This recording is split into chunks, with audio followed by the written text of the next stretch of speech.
Good evening, everyone. Welcome back to the channel. Tonight we're going to do just a quick MRX Atomic update. I've added a few parts. Some parts came in today from RC Mart, and I spent the day tinkering and installing things. And like all things with the MRX, it's like brain surgery. Like, things are so small, the screws are tiny, it's very awkward to work on, but it's fun. It's very technical and precise with this car. I've been having a lot of fun with it. It's certainly different than a Mini Z for sure. Pardon the fan, that's my charger right next to me. I'm charging batteries for tomorrow's club race at Smith Falls. We'll see how it goes. We're getting a lot of bad weather here in Ontario, Canada, so attendance might be a little bit low, but yeah, we'll see how it goes tomorrow. Anyway, back to the MRX.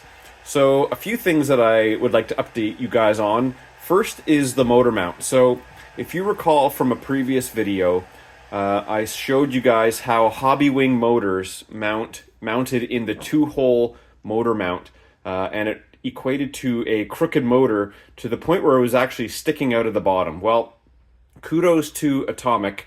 They sent me the new 3-bolt motor mount. I'm not sure if you can see it there in the light. There it is there. So there's now 3 motor mount bolts that hold Hobbywing motors in a much more straight configuration. So now it's nice and square in the motor mount.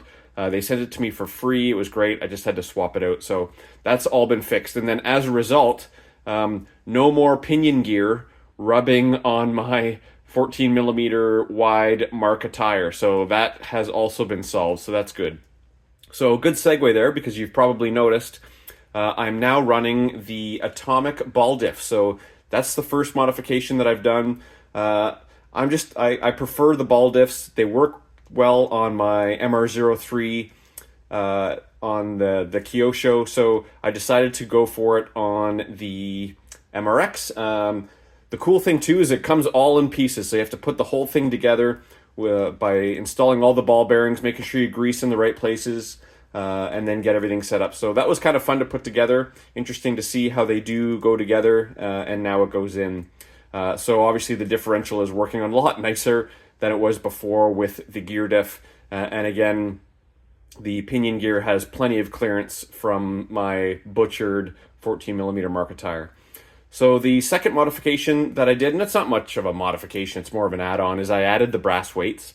They only add about 6 grams total. As you can see in the pictures, I weighed the car with no weights, then again with 1 pair, and then finally with both pairs. Not much difference, but I guess in the overall scheme of things, in comparison to the weight of the entire car, it probably makes a difference. And the weight is nice and low, so it's a nice low center of gravity way of just adding some stability to the car. And then finally, I installed the Simple Front system.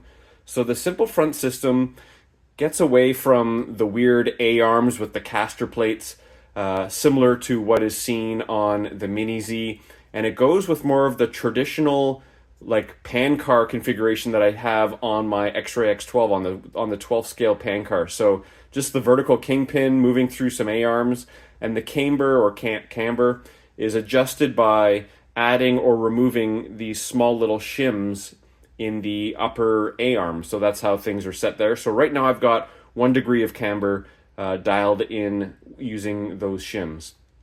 So those are the 3 things that I worked on today. So the ball diff, the weights, and the Simple Front. So I'm really excited to kind of see how the car changes in its characteristics. I haven't really had that much of a chance to drive it yet.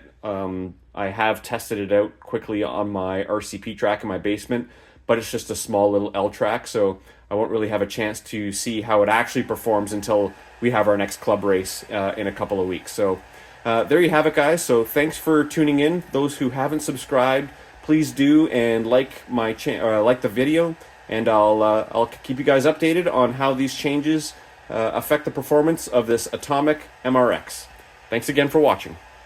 Hey, and one quick update, just to give a little sneak preview for what's coming up in some future videos. This goes back to my 1/10th scale collection, specifically all of my touring cars. So I've got this.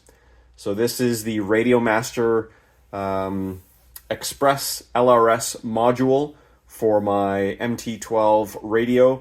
So I'm going to dabble into low latency, high speed, tunable frequencies, all that jazz, ELRS, using this nano module for the radio. So I'm going to strap that on in the next coming days when my receivers come in the mail, and expect a full review on setting this thing up and any perceived differences to how my touring cars handle or perform with much lower latency, much higher fidelity transmission between the transmitter and the receivers in the car. So more to come there, so please stay tuned.